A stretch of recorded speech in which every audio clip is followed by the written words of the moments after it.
ले जी गाइस, हम चलते चलते पहुंच गए लाहौर के एवरन्यू स्टूडियो में।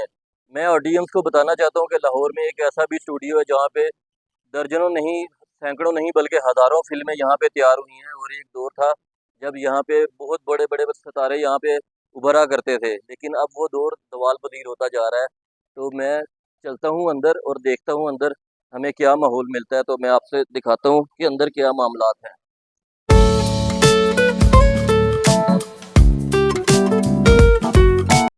जी गाइस, तो जैसा कि आप देख रहे हैं कि ये एक सेट है। यहाँ पे फाउंटेन चल रहे होते थे और यहाँ पे कौन सी पाकिस्तान की सुपरस्टार एक्ट्रेस है, अंजुमन से लेके रीमा, रीमा से लेकर मीरा, बाबरा शरीफ, जिन्होंने यहाँ पे गाने नहीं डांस किए और पिक्चराइज नहीं करवाए। तो यहाँ पे सारे गाने पिक्चराइज हुआ करते थे। लोकेशन चेंज हो जाती थी, बाकी स्टूडियो हमेशा यही रहता था। और इसके जी तो गाइस, हम चलते चलते पहुँच गए हैं एवरन्यू एवरन्यू स्टूडियो। जी गाइस, मैं और हमजा भाई हम आए हुए हैं इधर एवरन्यू स्टूडियो में। तो यहाँ पे आपको दिखाया भी है और अली अतरे साहब से आपकी गुफ्तगू भी करवाई है। तो अब दिखाते हैं आपको कि यहाँ पे जो सीन्स होते थे मुख्तलिफ, जैसे कि जेल का सीन वो कैसे लिया जाता था। वो ये होती थी जी जेल। ये जेल है, जैसे कि आप पढ़ सकते हैं, कोट लखपत जेल लाहौर। तो ये हमजा भाई, ये जेल है इनकी ये स्टूडियो। सेट लगा हुआ है जेल का। यहाँ पे जो भी बंदा जो है वो आपने देखा होगा फिल्म के सीन में ऐसे ही है। उसकी रिहाई होती है, तो वो ये ये जेल देखें होती जी, है, ये असल में जेल यूज नहीं होता। और ये अभी आपको सारा आगे विजिट करवाते हैं ना, जो सेट बने हुए हैं। ये गेट है जी, ये बंद हो जाते थे और ये छोटे गेट में से कैदी हम देखते थे, Shaan, Umar Rana, Babar Ali one of my favourite star यार। क्या क्या बात बात है है, ये उसकी। ये उसका गेट होता था। इस गेट से वो लोग निकलते थे और बाहर रिहाई होती थी। ये देखें जी, ये कचहरियां वगैरह का सीन जो था वो यहाँ पे लिया जाता था। यहाँ पे अक्सर आपने देखा होगा, इस जगह पे मुकाबले हो जाते थे और बंदों को शूट कर दिया जाता था, मबरूरों को ये इस तरीके से। कचहरी का सीन। ये जी वो जगह है जहाँ पर जो है आपने अक्सर जो है वो किसी महल का सीन देखा होगा कि हीरोइन आती है बालकनी के अंदर, या इसको ही जो है वो पेंट किया जाता था। और यहाँ पर जो है वो कचहरी के जो सीन जो है वो हाई कोर्ट के सीन दिखाए जाते थे, जजेस के कमरे दिखाए जाते थे। एक ये सेट लगा हुआ है यहाँ पे। अब बदकिस्मती ये है पाकिस्तान की कि यहाँ काम हो नहीं रहा। और इस पे जो है वो हुकूमत से सभी आर्टिस्ट जो है वो अ, अपनी अपील करते हैं कि हम जो है वो कुछ स्टेट के लेवल का जो है वो काम यहाँ पर हमें दिया जाए। यहाँ कुछ लोग बैठे हैं, हम इनसे भी बात करें कि फिल्म का जो है वो पहले क्या रूज था और अब क्या मामला हैं, लोग कैसे काम कर रहे हैं, अस्सलाम किस तरह वालेकुम मैनेज कर चाचू। रहे ठीक ठाक है, खैरियत से आप? हैं। अस्सलाम वालेकुम।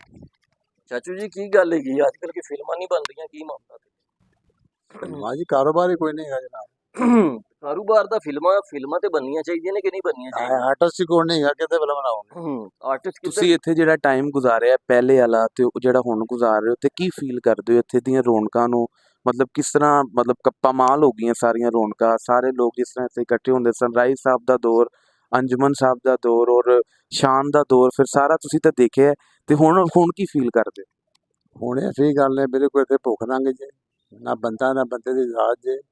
ਪਹਿਲੇ ਤਾਂ ਇੱਥੇ ਵਾਰੀ ਨਹੀਂ ਸੀ ਆਉਂਦੀ, ਸ਼ੂਟਿੰਗ ਦੀ, ਕੰਮ ਦੀ, ਹਰ ਲਿਹਾਜ਼ ਨਾਲ ਹਰ ਬੰਦਾ ਇੱਥੇ ਰੱਜਿਆ ਸੀ। ਹੁਣ ਤੇ ਰੋਟੀ ਵੀ ਬਾਜ਼ਾਰ ਰੋਟੀ ਕੀ ਬਲਕਿ ਚਾਹ ਨਹੀਂ ਬੰਦਾ ਪੀ ਸਕਦਾ। ਬਿਲਕੁਲ ਇੱਥੇ ਜ਼ੀਰੋ ਬੜਾ ਜ਼ੀਰੋ ਕੰਮ ਹੋ ਗਿਆ। ਬਿਲਕੁਲ ਉਮੀਦ ਕਰੋ ਨਾ ਕਿ ਆਉਣ ਵਾਲਾ ਕੰਮ ਕੋਈ ਸਰਵਾਈਵ ਕਰੇਗਾ, ਕੁਛ ਵੀ ਨਹੀਂ ਹੋਣਾ ਬਿਲਕੁਲ। ਹਕੂਮਤ ਪਾਕਿਸਤਾਨ ਨੂੰ ਇਹਦੇ ਵਿੱਚ ਤੁਸੀਂ ਕਸੂਰਵਾਰ ਠਹਿਰਾਉਂਦੇ ਜੇ ਕਿ ਉਹਨਾਂ ਕਸੂਰ ਕਿੰਦਾ ਹੈ ਦੱਸੋ? ਨਹੀਂ, ਹਕੂਮਤ ਪਾਕਿਸਤਾਨ ਦਾ ਕੋਈ ਤਲਕ ਨਹੀਂ ਹੈ, ਫਿਲਮਾਂ ਤੇ ਅਸੀਂ ਬਣਾਉਣੀਆਂ ਲੋਕਾਂ ਨੇ ਨਾ। ਲੇਕਿਨ ਤੁਸੀਂ ਉਹਨਾਂ ਨੂੰ ਰਿਕੁਐਸਟ ਕਰ ਸਕਦੇ ਹੋ ਕਿ ਜਿਸ ਤਰ੍ਹਾਂ ਇੰਡੀਅਨ ਇੰਡਸਟਰੀ ਹੈ, ਇਹ ਗਵਰਨਮੈਂਟ ਪਾਕਿस्तान ਨੂੰ करनी चाहिए सपोर्ट फिल्म इंडस्ट्री की। एक अदारा है, इंडस्ट्री है शो बिज की, ਜਿਹੜੀ ਕਿ गवर्नमेंट ਨੂੰ ਉਹਨਾਂ ਨੂੰ ਖਿਆਲ ਕਰਨਾ ਚਾਹੀਦਾ, लेकिन कोई ख्याल नहीं गवर्नमेंट कर रही बिल्कुल।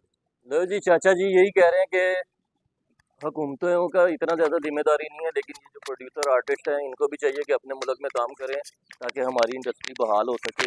A few minutes later. Guys, जैसा कि आप देख सकते हैं कि यहाँ पे माली काम कर रहे हैं इसको खूबसूरत करने के लिए, लेकिन ये, हाँ जी, ये देख रहे हैं आप, फाउंटेन देख रहे हैं सेंटर पे। यहाँ पे गाने पिक्चराइज होते थे, पंजाबी गाने, उर्दू गाने, सब फिल्मों के गाने यहीं पे पिक्चराइज होते थे। फिर ये डिफरेंट किस्म के सेट्स लगे हुए हैं सारे, यहाँ पे हमारी फिल्में तैयार होती थी। लेकिन आजकल यहाँ पे बिल्कुल वीराना है, यहाँ पे कोई नहीं है। लेकिन अभी भी कोई छोटे बजट की फिल्में यहाँ पे तैयार हो रही हैं। ये सेट चल रहा है, हमारी तो अल्लाह से दुआ है कि ये सेट दोबारा ये स्टूडियो बहाल हो और यहाँ पे फिल्म इंडस्ट्री अपना काम करे और हमें मजीद टैलेंट मिलता रहे। 1 minute later. Guys, जैसा कि आपको पता है कि हम इस टाइम घूम रहे हैं एवरनूर स्टूडियो में, तो हमारी यहाँ पे चलते चलते मुलाकात हो गई है। मुलाकात किससे हो गई है जी? वो पाकिस्तान की म्यूजिक इंडस्ट्री का बहुत बड़ा नाम वजाहत अतरे साहब जी, उनके आपने बेशुमार लाजवाब गाने सुने होंगे।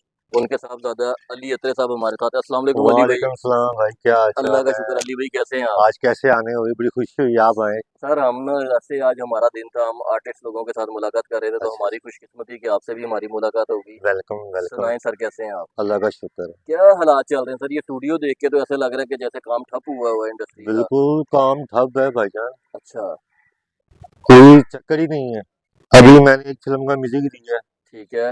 तो क्या उसका फिल्म का नाम है इश्का, इश्क पंजाबी फिल्म है? पंजाबी फिल्म है। अच्छा जी, माशाल्लाह। और सजाद हैदर साहब उसके डायरेक्टर हैं। ठीक है। और कोशिश की है कुछ चेंज लाने की, म्यूजिक तो वही है, तो थोड़ी सी चेंजिंग की है। तो ये कब तक ये आपकी ये वाली फिल्म रिलीज हो रही है? ये इंशाल्लाह छोटी ईद पे।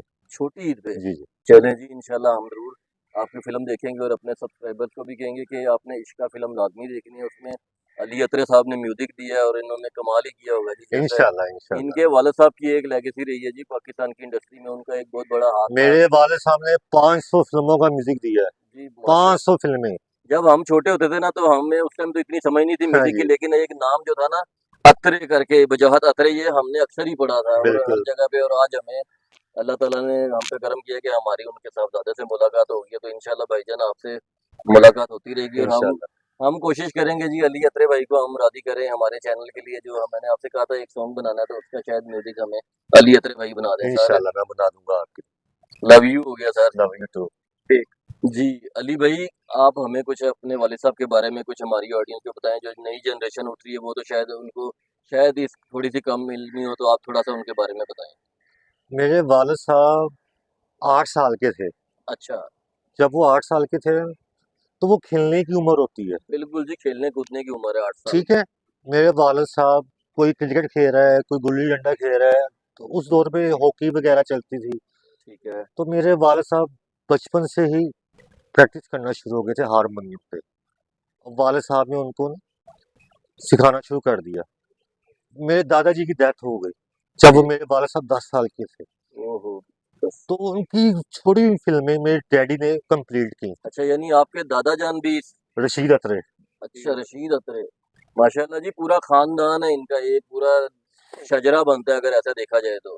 तो मेरे वालिद साहब ने उनकी बनाई फिल्में जो अनकम्प्लीट उसको कंप्लीट किया। उनका पहला सॉन्ग था मुझसे पहली सी मोहब्बत। मेरे महबूब। हाँ जी, जर का मूवी थी एक, उसका रक्से रंजीत पहन के किया जाता है, ये यही एवेन्यू वालों की मूवी थी वो। ओके। फिर उनकी जो इंडिपेंडेंट पहली मूवी थी वो थी निके होंदा दा प्यार, आंदा तेरे लिए रेशमी रुमाल। ओहो, बहुत बड़े बड़े यार ये हाँ तो जी, गाने हैं ये एक तो। रोमी दो बदला। फिर 1981 में 3 फिल्में आई, शेर खान, चंदवरयाम, सालासर।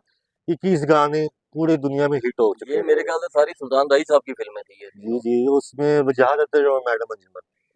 अब मुझे आप ये बताएं कि आप कैसे कंपेयर करते हैं पाकिस्तान की म्यूजिक इंडस्ट्री को और इंडिया की म्यूजिक इंडस्ट्री को? क्या कहना चाहेंगे आप? हमारा म्यूजिक उनसे अच्छा है, बिल्कुल जी, कोई शक नहीं है, वो ठीक। मानते हैं इस बात को भी। हमारा म्यूजिक वो उनसे बहुत अच्छा है, लेकिन गवर्नमेंट हमारा साथ नहीं देती। हाँ, अगर गवर्नमेंट हमारा साथ दे तो उनके गाने हम उनसे अच्छे, हम उसको हम उस प्रेजेंटेशन कर सकते हैं। हमारे पास सिंगर है, हर चीज है। हमारे सिंगर यहाँ से जाते हैं वहां पे, उनके वहाँ अलावा कोई भी सुनता ही नहीं। मीडिया है ना, मीडिया उनका साथ देता है। हमारा मीडिया हमारे साथ ही नहीं देता। वहाँ के बल्कि एक सिंगर है अभिजीत, मैं उनको बड़ा शौक से सुनता था, लेकिन मुझे फिर उनसे नफरत हो गई, क्योंकि वो जब भी पाकिस्तानी सिंगर वहां पे जाके कोई गाने गाता था, गाना तो जाहिर है उसकी अपनी सलाहियत है, आवाज अल्लाह ने उसके गले में दी है, तो वो उससे बर्दाश्त नहीं होता था। वो हर शो में ना पाकिस्तानी सिंगर के खिलाफ उल्टा सीधा बोल रहा लेकिन ये बात है, हमारे जो सिंगर है ना, आतिफ असलम हो गया, था। अली बिल्कुल जफर जी, हो गया, इन्होंने इंडिया की सिंगरों पे आलू रखा है। आलू रख दिया था बिल्कुल। और यकीन माने, मैं मोहब्बत सचिया का म्यूजिक करने गया बम्बई में, हम्म तो वहां पे आतिफ असलम के बैनर लगे हुए थे, हम्म, और तब आतिफ असलम यहाँ नहीं आया था। बिल्कुल। आप यकीन माने 10 लाख का मजमा था और आतिफ असलम एक था। क्या बात है, क्या बात और इंडिया की बोलती सब सिंगरों की बंद हो गई, है। अच्छा, ये मैंने अपनी आंखों से देखा है। नहीं जी, कोई शक नहीं है अपना जी। पाकिस्तान का एक एक बच्चा कामयाब हो रहा है, लेकिन गवर्नमेंट अदारे हमारा साथ नहीं देते। हम जी इदारों से कहेंगे खुदारा ये आप ही का अदारा है, ये भी स्टूडियो है, शाहनूर स्टूडियो, एवरनूर स्टूडियो। अगर ये अच्छा होगा, अच्छे तरीके से ग्रो करेगा, तो अगर इंशाल्लाह हमारा पाकिस्तान भी ग्रो करेगा। अगर सजाद गुल साहब 3-4 फिल्में अनाउंसमेंट कर दें ना कि मैं फिल्म शुरू करने लगूं, इनको देखते देखते सब लोग शुरू कर देंगे। ऐसा ही है जी, बिल्कुल टैलेंट की कमी नहीं है पाकिस्तान हर में। चीज है मौजूद इधर, इधर मशीनरी, एडिटिंग, आर्टिस्ट, फनकार, हर सिंगर, चीज, म्यूजिशियन, हर चीज है यहाँ हर पे। चीज मौजूद है। लें जी दोस्तों, मेरी हुकूमत पाकिस्तान से भी यही अपील है कि इन फनकारों के बारे में सोचा जाए, क्योंकि अगर ये फनकार स्टेबल होंगे तो पाकिस्तान में भी स्टेबिलिटी आएगी और लोग यहाँ पे म्यूजिक हमारा पसंद करते हैं, हमारी एक्टिंग को लाइक करते हैं। तो आप ज़रूर इनके बारे में सोचें और इन स्टूडियोज़ की रौनकें दोबारा से बहाल करें, और इसी में पाकिस्तान की बका है। भाई आप हमारे चैनल के बारे में कुछ कहना चाहेंगे हमारी ऑडियंस को? जी जी, ये आपका जो चैनल है चलते चलते ये बहुत अच्छा चैनल है। ऑडियंस को मैं ये कहूँगा कि इस चैनल को प्रमोट करें, लाइक करें, शेयर करें, कमेंट्स करें। ये हमारा चैनल है, ये पाकिस्तान का चैनल है, और इसको प्रमोट करें। 10 minutes later. 6.5 hours later. Guys welcome back. जैसा कि अभी मैंने आपको दिखाया कि यहाँ पे एवरनूर स्टूडियो के क्या हालात हैं, तो ये जी बड़ा अफसोस का मुकाम है। तो हम इस दुआ के साथ अपना व्लॉग एंड करते हैं कि अल्लाह करे कि यहाँ पे दोबारा से रौनकें बहाल हों और यहाँ पे फिल्म नगरी के बड़े बड़े सितारे दोबारा से उभरना शुरू हों। तो जी आपका भाई फ़हीम मिर्ज़ा आज आपसे इजाज़त चाहता है। मिलते हैं अगले व्लॉग में। अल्लाह हाफिज़।